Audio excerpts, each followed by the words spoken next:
lygiai 3 minutės po 13 valandos su kolega Justinu atsilabindami palėtėme labai jautrią temą apie laiką, laiko prasmę, laiko kainą ir panašius dalykus. Gal to ir užteko praeitą valandą, nes šią valandą mes laiko skirsime daugiau kur kas įdomesniems dalykams. Studijoje turime svečią, moterų krepšinio klubo Kibirkštis dubelių komandos trenerės asistentą Simą Pociūną. Gerą dieną, Simai. Sveiki. Su paskutinė rugsėjo diena aš norėčiau tave pasveikinti. Dėkui ir jūs.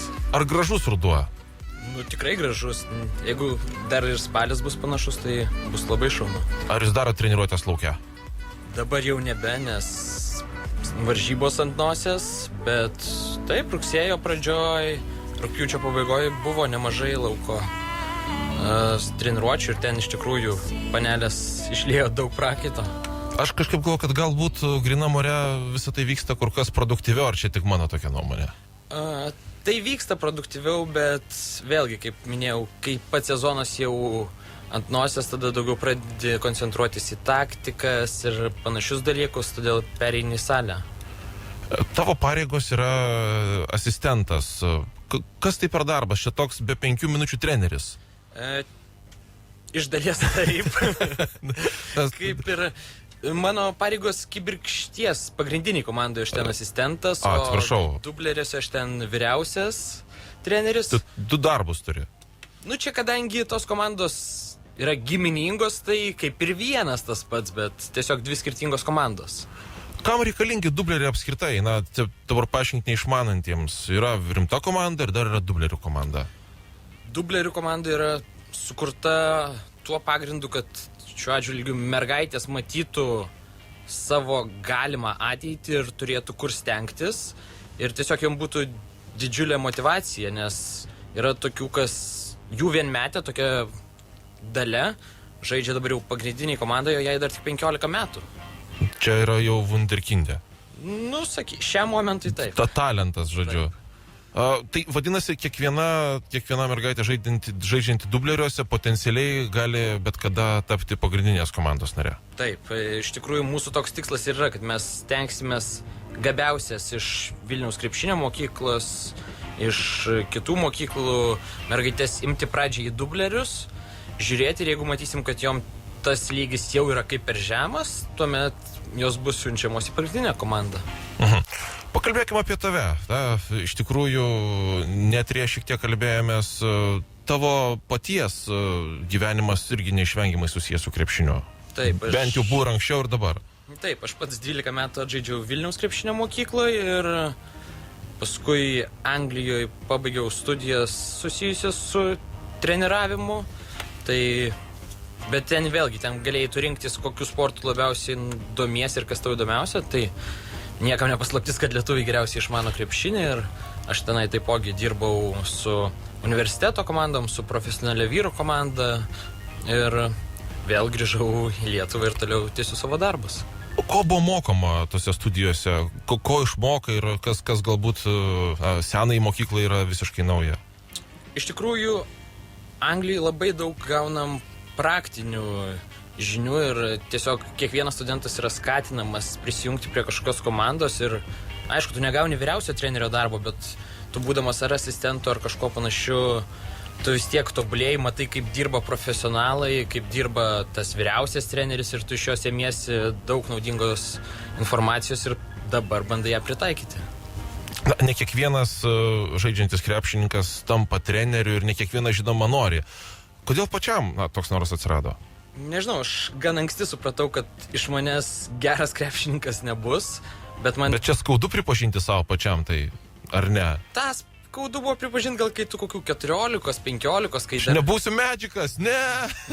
Iš tikrųjų labai panašiai, nes vos ne daugelio, kas žaidžia, vis tiek jie įsivaizduoja, kad jie bent jau žais Lietuvos krepšinio lygoje, o kiti galvoja, kad ten Eurolyga, NBA, bet aš kažkaip anksti supratau, kad man neduota žaisti krepšinio profesionaliai, bet kadangi man labai patiko tas žaidimas ir patiko priiminėti sprendimus, vadovauti, tai pasukau link trenerio karjeros.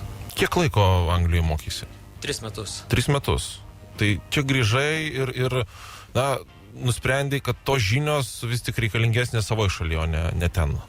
Iš tikrųjų, aš bandžiau visur. Aš bandžiau ir Anglijoje gauti darbą, tiek Lietuvoje, tiek ir kitose užsienio šalyse, bet kadangi pasitaikė toks gan įdomus pasiūlymas iš Vilniaus kibirkšties, tai nusprendžiau, kad tikrai yra didžiulė galimybė bandyti, kad ir būnant asistentų, bet realiai geriausios Lietuvos krepšininkės asistentų, aš manau, kad tikrai gausiu daug patirties ir po kelių metų galėsiu pradėti savo kaip vyriausio trenerio karjerą. Na, visi kalba, yra jugoslaviškas krepšinis, yra italai, ispanai žaidžia savo krepšinį. Britai turi savo tokį braižą krepšinio? Britai stiliaus. Turi savo tokį, jie realiai remiasi NBA krepšiniu. Nėra blogai, sakyčiau. Nėra blogai, bet iš kitos pusės tik didžiulė problema, kad jų žaidėjų lygis labai dažnai netoks, ar ne? Bet jo, jie mėgsta bėgti, mes tą tokį gal rusišką krepšinį iš tikrųjų, tą senovinį kartoja, kad nusiėmė kamuolį, 2 pasai ir metimas. Hop, greitas. Taip, labai greitas. Mūsų krepšinis tada, kas yra mūsų tie tokie slaptieji ginklai, kalbant, jeigu kalbant grinai apie lietuvišką stilių, apie... Iš tikrųjų, lietuviai visada pasižymėjo savo komandinių žaidimų, tiek puolime, tiek gynyboje. Jeigu paimsim, kad ir šių metų Europos krepšinio čempionatą, kur lietuviai puikiai pasirodė, tai tos pagrindinės pergalės buvo pasiektos tik didžiulių komandinių darbų. Mes neturėjom gal kažkokios vienos labai ryškios žvaigždės, kaip ten, tarkim, ispanai, bet mes savo darbų tikrai padarėm labai didžiulį darbą ir gavom tiesioginį kelialapį į Rio de Žaneirą. Gerai, mes darom trumpą pauzę, grįšim ir pokalbį pratęsim. Radio stotis kelyje.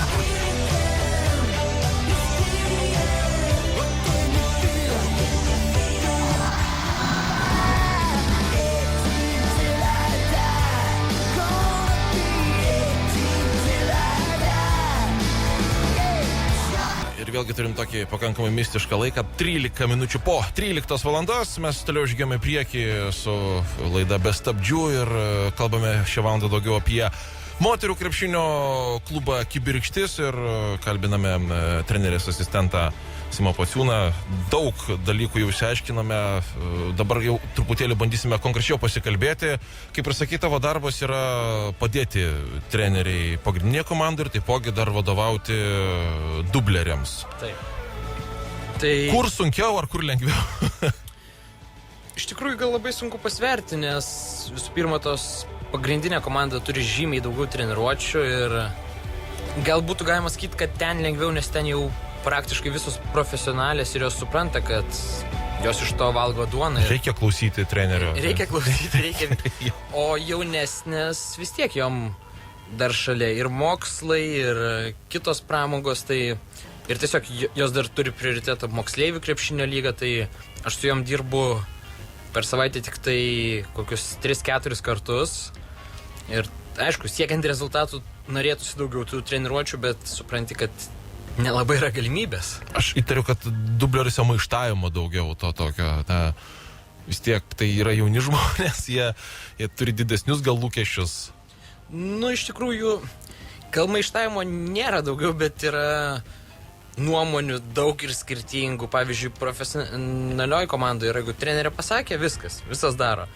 Pas dublerės yra šiek tiek kitaip, jos mėgsta išsakyti savo nuomonę, paaiškinti, o kodėl paklausti taip. Kažkada anksčiau su kitu treneriu, bet tas yra normalu. Visi tobulėjame ir aš kartais jų paklausiu nuomonės ir supranti, kad gal iš tikrųjų tai būtų įdomiau, nes aišku, suprantu, kad dar neturiu ten keliasdešimties metų patirties ir kiekvienas įdomus pastebėjimas tiesiog verčia tobulėti. Na, iš tikrųjų, kiek vyrų dirba prie komandos? Šiam momentui tai su profesionalia komanda esu aš ir treneris Valdas Gecevičius, o su dubleriam tik tai aš. Sunku. Aš dabar pradėjau galvoti, kad tai yra tikrai sunku, nes tai yra tikrai kitaip negu vadovauti vyrams. Faktas. Taip, vadovavimas vyrų komandai ir moterų komandai iš tikrųjų skiriasi, bet vėlgi aš į tai žvelgiu kaip į tokį iššūkį, įdomų iššūkį, kuris tik tau prideda patirties, nes tarp trenerių dažnai yra sakoma, kad su vyrais yra paprasčiau dirbti ir tikslų siekti paprasčiau, bet sako, kad jeigu išmoksti dirbti su moterim, tada nebūna problemų su vyrais. Kai mokėsi Anglijoje, buvo kažkas su psichologija, su žaidėjo paruošimu, nes tai matyt yra vienas iš svarbesnių dalykų. Taip, iš tikrųjų mes gan daug turėjom psichologinių tiek paskaitų, tiek visokių praktinių užsiėmimų ir kai ką bandau pritaikyti dabar, kai ką dar tikiuosi pritaikyti ateityje ir aišku, kol mes dar nežaidėm oficialių varžybų su tom dubleriam. Tai dar gan sunku pasakyti, nes vis tiek tie psichologiniai, visi tavo tos žinios, viskas daugiau išeina jas pertikti per krepšinio varžybas, ypač per tas trumpas pertraukėlės, kai tu turi kažką kardinaliai pakeisti. Konkrečiai dabar, Kibirkštis savaitgalį turėjo varžybas, apie jas papasakok. Taip, jos buvo turnyre Rygoje ir žaidė penktadienį, šeštadienį, sekmadienį.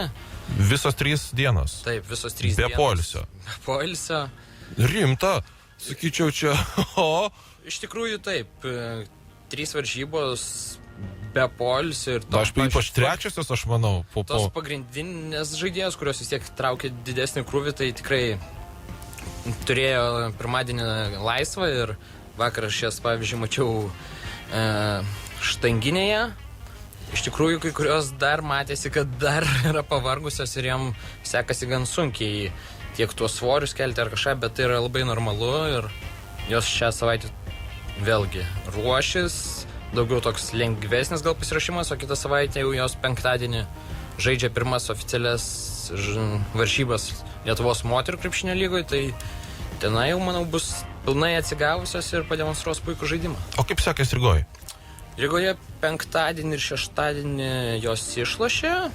Pirmą dieną prieš Lenkės, antrą dieną prieš Baltarusijos, o trečią dieną pralošė Rygos komandai, bet ta komanda iš tikrųjų yra stipri, suburta tam Europos turnyrui, tokiam pačiam lygmeniu kaip Lietuvos Rytas, tarkim, žaidžia. Tai ten tikrai galinga komanda, daug žaidėjų iš Latvijos rinktinės, kelios pajėgios legionierės, tai, sakykime, tas rezultatas per daug mūsų nenustebino. Kaip visą tai vyksta, kuomet, turi vienas varžybas ir žinai, kad rytoj turėsi dar vienas. Miego, matyt, kad tikrai nėra daug ir dar yra planai, kažkokia strategija, darbas, treniruotės. Miego kaip ir yra, bet aišku, tas vis tiek tavo režimas pasikeičia, nes dažniausiai iš ryto turim varžovo analizę. Tu nagrinėji, kokius pagrindinius derinius varžovai daro, kas pagrindė žaidžia ir panašiai. Ir dar kartais yra tokios lengvos rytinės treniruotės, per kurias yra daugiau atliekami tempimo pratimai, metimai, kad tiesiog žaidėjas išsijudintų. O vakare jau yra žaidžiamos varžybos. Turiu tokį subtilų klausimą. Kuomet žiūri varžybas televizijos ekrane ir yra rodoma sulėtinta transliacija ir tuomet, pavyzdžiui, matai, kaip koks nors Lietuvos rinktinės narys kažką sako ir iš lūpų supranti, ką sako. Tai ar moteris keikėsi? Keikėsi, iš tikrųjų keikėsi. Gal mažiau negu vyrai, bet aišku, visko pasitaiko. Ir būna, kad ir su kokiais teisėjais pasiginčia, būna, kad viena su kita pasiginčia. Bet tai yra normalu, tiesiog, kai tu žaidi, tave užvaldo emocijos ir tai yra labai labai suprantama. Ir dar vienas techninis klausimas tuomet. Jeigu varžybų metu treneris yra išvėjamas iš aikštės už kažką, ar ne, tai visą darbą perima asistentas. Taip, perima asistentas ir jeigu asistento nėra, tuomet kaip ir komandos kapitonas yra atsakingas, bet... To nėra dar buvę. Man, ačiū Dievui, kad to nėra buvę. Vieną kartą buvau ant ribos, bet vėlgi, skau, tai yra emocijos, kartais tu pasikarščiuoji ir paskui supranti po 3 minučių, kad gal geriau susilaikyti, nes teisėjai savo sprendimų nekeičia, tu tik gali dažniausiai pabloginti situaciją. Bet kažkaip, yra kažkokia strategija jiem įtikti teisėjam, ar kažkaip, kad jie galbūt daugiau dėmesio skirtų ne tavo komandai priešininkų. Vėlgi, čia turbūt prasideda tie psichologiniai žaidimai.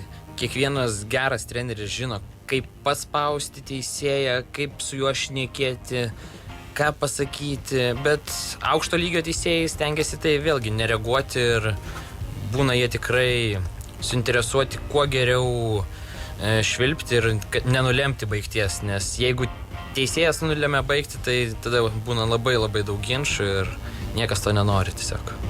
Grįžkim dar trumpam prie tavęs. Sakei, anksti supratai, kad norėtum būti treneriu, norėtum žinias perteikti kitiems. Tai kaip ir planas yra vykdomas, ar yra, ta viršutinė kartelė, tas planas maksimum, darbas ar kontraktas su kažkuo, kas, būtų tavo jau svajonių, tas pats aukščiausias aukštas? Aš nežinau, turbūt kiekvienas pradedantis treneris svajoja tiek apie Lietuvos nacionalinį rinktinę, tiek apie Eurolygos ar ten NBA klubą, bet šiam momentui aš suprantu, kad kol kas reikia tobulėti, semtis žinių ir aišku, jeigu atsiras galimybė kažkur kilti į aukštesnį lygį, tikrai bandysiu tuo pasinaudoti, bet kol kas žiūriu gan paprastai į ateitį, kad reikia šitam lygiai užsitarnauti savo vardą ir kai čia būsi pasiekęs tikrai daug, tuomet bus galima kilti į aukštesnį lygį. Kuomet vyksta varžybos, atrodo, kad kovoja tiesiog dvi komandos, bet tokia pati kova vyksta ir tarp trenerių komandų, ar ne? Jūs stebit vienas kito veiksmus, žiūrit, kaip čia ką bandot apžaisti.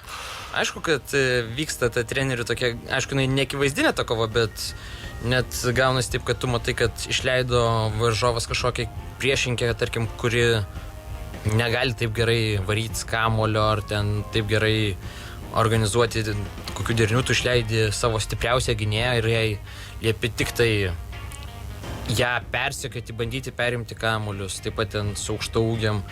Bet čia tos mikrodvikovos yra labai normalu, nes treneris tam ir yra reikalingas, kad jisai bandytų kažką pakeisti.